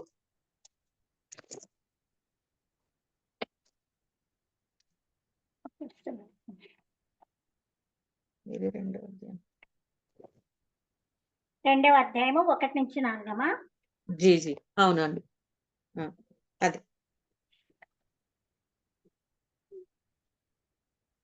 పెంతెకొస్తు పండుగ దినం వచ్చినప్పుడు అందరూ ఒక చోట కూడి ఉండిరి. అప్పుడు వేగంగా వీచు బలమైన గాలి వంటి ఒక ధ్వని ఆకాశము నుండి అకస్మాత్తుగా వారు కూర్చుండి ఉన్న ఇల్లంతయు నిండెను. మరియు అగ్ని జ్వాలల వంటి నాలుకలు విభాగింపబడినట్లుగా వారికి కనపడి వారిలో ఒక్కొక్కరి మీద వ్రాలగా అందరూ పరిశుద్ధాత్మతో నిండిన వారై ఆ ఆత్మ వారికి వాక్శక్తి అనుగ్రహించిన కొలది అన్య భాషలతో మాట్లాడసాగిరి. ఇది రిఫరెన్స్ గా ఇచ్చారు, కానీ నాలుక దిగి వచ్చింది, వాళ్ళు వినగలిగారు, అర్థం చేసుకోగలిగారు. ఇవన్నీ పరిశుద్ధాత్మ ద్వారా జరిగినాయి. అయితే పరిశుద్ధాత్మ ద్వారా ఫిలిప్పు నపుంసకుని దగ్గరికి బోధించడానికి నడిపింపబడ్డాడు. మరి ఫిలిప్పు ఆత్మతో కొనిపోబడ్డాడు. ఆ తర్వాత పేతురు కొర్నేలి దగ్గరికి కూడా ఆత్మ నడిపింపు ద్వారానే మరి ప్రభు ప్రేరేపణతో అక్కడికి వచ్చి అతన్ని బోధించడం అనేది జరిగింది. నేను అమ్మ అంటూ ఉంటుంది, చాలాసార్లు కూడా గ్రహించాను, అమ్మ ఈ మాట మాట్లాడాలన్నా, ఆ పరిస్థితుల్లో ముందుకు వెళ్ళాలన్నా, లేకపోతే మేమిద్దరం ఆత్మీయంగా ఉన్నప్పుడు ఈ స్టెప్ వేయాలన్నా కానీ నేను ఇలా ఆలోచిస్తాను, అమ్మ ఇలా అనిపించింది అని అంటాను, వాక్యం ఇలా చూపిస్తుందని అంటాను. కానీ అమ్మని దేవుడు నడిపించేవాడు. ఆ అడుగు వేయాలా, ఆ మాట మాట్లాడాలి ఎలాగనేది నడిపించేది. ఎక్కువగా నేను తనలో మరి దేవుడు నడిపించే విధానాన్ని చూశాను. ప్రత్యేకంగా చెప్పాలని కాదు, కానీ ఆత్మ నడిపింపు ప్రతి విశ్వాసకి ఉంటుంది. ప్రేరేపణ ఇస్తాడు, ఇది కరెక్ట్, ఇది కాదు, ఇది ఇలా చేయాలి, ఇది ఇలా చేయకూడదు అనేది దేవుడు ఆత్మతో నడిపిస్తూ ఉంటాడు. ఇక్కడైతే రక్షణ గురించి చెప్పడానికి ఫిలిప్పుకి మరి పేతురు కొర్నేలి దగ్గరికి వెళ్ళి పూర్తిగా సువార్త చెప్పడానికి కూడా ఇక్కడ నడిపింపబడ్డారు. అయితే లూకా 18వ అధ్యాయం 35వ వచనం నుంచి 43, ఇది చివరి అంశము, ఇంకా చదివి ముగిద్దాము. లూకా 18:35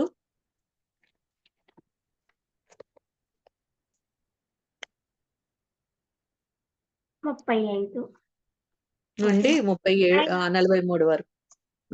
ఆయన యెరికో పట్టణంకు సమీపించినప్పుడు ఒక గ్రుడ్డివాడు త్రోవ ప్రక్కన కూర్చుండి భిక్షం అడుగుకొనుచుండెను. జన సమూహము దాటిపోవచ్చున్నట్టు వాడు చప్పుడు విని ఇది ఏమని అడగగా వారు నజరేయుడైన యేసు ఈ మార్గమున వెళ్ళుచున్నాడని వారితో చెప్పిరి. అందుకు వాడు, యేసు దావీదు కుమారుడా, నన్ను కరుణించమని కేకలు వేయగా ఊరకుండుమని ముందర నడుచుచుండిన వారు వారిని గద్దించిరి. కానీ వాడు మరి ఎక్కువగా దావీదు కుమారుడా, నన్ను కరుణించమని కేకలు వేసిన. అంతటా యేసు నిలిచి వానిని తన యుద్ధకు తీసుకొని రమ్మనెను. వాడు దగ్గరకు వచ్చినప్పుడు ఆయన, నేను నీకేమి చేయగోరుచున్నావని అడుగుగా, వాడు, ప్రభువా, చూపు పొందగోరుచున్నానెను. యేసు, చూపు పొందుము, నీ విశ్వాసము నిన్ను స్వస్థపరచునని వానితో చెప్పెను. వెంటనే వాడు చూపు పొంది దేవుని మహిమపరచుచు ఆయనను వెంబడించెను. ప్రజలందరూ అది చూసి దేవునికి స్తోత్రము చేసిరి. అయితే ఇక్కడ ఆయన ఏం చేశాడు? భిక్షం ఎత్తుకుని ఆయన అతడు విన్నాడు. ఆ కాళ్ళ చప్పుడు వెళ్తూ ఉంటే ఏంటి అందరూ వెళ్తున్నారు త్వర త్వరగా అని విని అడిగాడు. విని అడిగితే ఇట్లా యేసు వెళ్తున్నాడంటే ఇంకా కేకలు వేశాడు, దావీదు కుమారుడా నన్ను కరుణించు అన్నాడు. అతన్ని గద్దించారు కానీ మరి ఎక్కువగా అరిచాడు. నీకు కాదు, ఇది నీకు వలదు అనేసి మనకి ఒక లోపల సంకోచం కూడా ఉంటుంది కదా, ఆ సంకోచాన్ని అణిచివేసి ఇంకా గట్టిగా అరవాలి దేవుని గురించి. ఇంకా గట్టిగా మరి ఎక్కువగా అరిచాడు స్వస్థత పొందుకోవడానికి. అతను మరి మీరు రండి అతన్ని అని చెప్పి తీసుకుని రండి అంటే తీసుకుని రాబడినప్పుడు మరి ప్రభు నువ్వేం చేయగలుగుతున్నావు అంటే చూపు పొందాలని అనుకుంటున్నాడు. అయితే ఇక్కడ 5 ఇంద్రియాలలో వినికిడిని ఉపయోగించాడు ఈయన. తర్వాత నాలుక ద్వారా అరిచాడు. స్వస్థత పొందగోరి నేను కంటి చూపు కావాలని కోరుకున్నాడు ఆయన. ఆ చూపు ఒకటి మరి ప్రభు ముట్టి స్వస్థపరిచి మరి ఆ స్పర్శను పొందాడు, వెంటనే పొందాడు ఆయన. తర్వాత చూపును, కంటిని, ఆ యొక్క ఇంద్రియాన్ని, మొదటి చూపుని ఇంద్రియాన్ని పొందుకున్నాడు. తర్వాత దేవుని మహింపరచుచు ఆయన వెంట వెళ్ళాడు. వెంట వెళ్ళిన సాదృశ్యం ఏం కనబడుతుందంటే ఆత్మీయమైన సువాసనని అక్కడ చూపిస్తూ ఉన్నాడు. వెంబడించాడు. ఇంకెంత మేలు పొందుకున్నాడో. వినికిడి అనే ఇంద్రియాన్ని, చూపు అనే ఇంద్రియాన్ని, నాలుక అనే స్పర్శ అనే ఇంద్రియాన్ని అన్నిటిని మనము ఇతనిలో చూడగలుగుతున్నాం. సో దేవుని మహిమపరచును ఆయన వెంట పరచుచూ వెళ్ళాడు. స్పిరిచువల్ ఫ్రాగ్రెన్స్, ఇంకా విడిపింపబడిన ఆత్మీయమైన సువాసనను కలిగి మొదలు పెట్టాడు. ఇంకా అతని లైఫ్ ని దేవుని వెంట మొదలు పెట్టాడు. ప్రజలందరూ అది చూసి అతను స్వస్థపరచబడ్డం, వెనక్కి రావడం, ఇవన్నీ కూడా చూసి ప్రభువుకు స్తోత్రం చేసిరి. సో మన ఇంద్రియాల ద్వారా ప్రభువుకు స్తోత్రం కలిగే విధంగా మరి చుట్టూ ఉన్న వారందరూ కూడా మరి సువాసనను పరిగణించి మరి పసిగట్టేలాగా కూడా మన ఇంద్రియాలు ఉండాలి. ఇక్కడ పొందుకోవాలనే జీలు ఉంది, ఆ ఆశ ఉంది అతనికి, విడిపింపబడాలి అనేది. గుడ్డివాడుకి అతను వెళ్తున్నాడంటే ఏ ప్రేరేపణ కలిగింది? పరిశుద్ధాత్మ మరి ప్రేరేపణ కలిగి ప్రభువుని అడగడానికి అక్కడ కృప దొరికింది. అతనికి ఆత్మ నడిపింపు మరి స్పిరిచువల్ గైడెన్స్ దొరికింది అక్కడ. మరి దేవుణ్ణి వినియే ఉంటాడు, ఇంతమందిని రోగుల్ని స్వస్థపరిచాడు ఈయన ఇది అని చెప్పేసి. అయితే నమ్మాడు. విశ్వాసం అనే సువాసనను కూడా అక్కడ మరి చూపిస్తూ ఉన్నాడు. ఆత్మ నడిపింపు, స్పిరిచువల్ గైడెన్స్ లేకుండా మనం 5 ఇంద్రియాల్ని ఉపయోగించలేము. వీటినన్నిటిని కంట్రోల్ చేసేది కూడా మరి ప్రభు ఒక నడిపింపు, మరి అవి పని చేయడమే, ప్రతి కష్టాన్ని తీర్చేది మరి ఆయన ఇది. 2 వచనాల చేత ముగిద్దాము. హెబ్రీలు 5:12, మార్కు 1:42.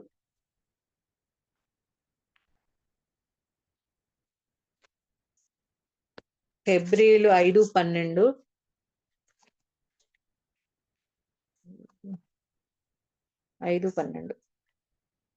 కాలమును బట్టి చూచితే మీరు బోధకులుగా ఉండవలసిన వారై ఉండగా దేవోక్తులలో మొదటి మూలపాఠములను ఒకడు మీకు మరలా బోధింపవలసి వచ్చెను. మీరు పాలు త్రాగవలసిన వారే కాని బలమైన ఆహారము గలవారు కారు. మరియు పాలు త్రాగువాడును శిశువే గనుక నీతి వాక్య విషయములో అనుభవం లేని వాడై ఉన్నాడు. వయసు వచ్చిన వారు అభ్యాసము చేత మేలు కీడులను వివేచించుటకు సాధకము చేయబడిన జ్ఞానేంద్రియములను కలిగి ఉన్నారు గనక బలమైన ఆహారము వారికే తగును. ఈ 14వ వచనము మీరు మననం చేయండి, మనం మననం చేసుకోవచ్చు ఆత్మీయ విషయంగా. వయసు వచ్చిన వారు అభ్యాసము చేత, ఆత్మీయమైన వయసు కలిగిన వారము మన అభ్యాసం చేసి మేలు కీడులను వివేచించుటకు సాధకము చేయబడిన జ్ఞానేంద్రియములను మనము కలిగి ఉండాలి. ఫైనల్ గా మనం కంప్లీట్ గా మరి జ్ఞానేంద్రియాలను కలిగి బలమైన ఆహారము తగిన వారముగా మనము ఉండాలి. మార్కు 1:2.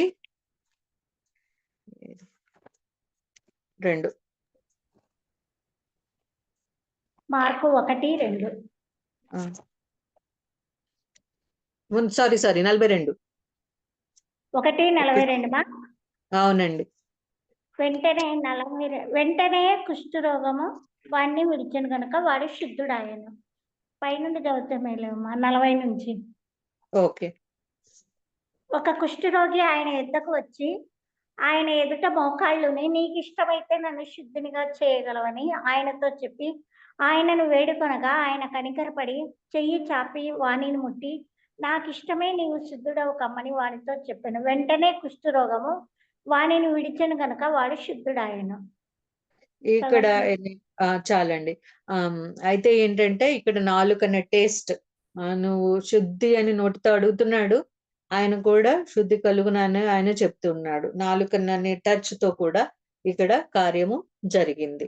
సో దేవుడు మన ఇంద్రియాల్ని ఆయన ఆధీనంలో ఉంచుకుని జ్ఞానేంద్రియములతోనూ ఈ ఇంద్రియముల ఆత్మీయ సువాసనగా మార్చడానికి, ఆయన ఆత్మచేత నడిపించడానికి దేవుడు మనందరినీ వీటితో ఆత్మీయ కోణంగా దీవించును గాక. ఆమెన్. అందరికీ వందనాలు.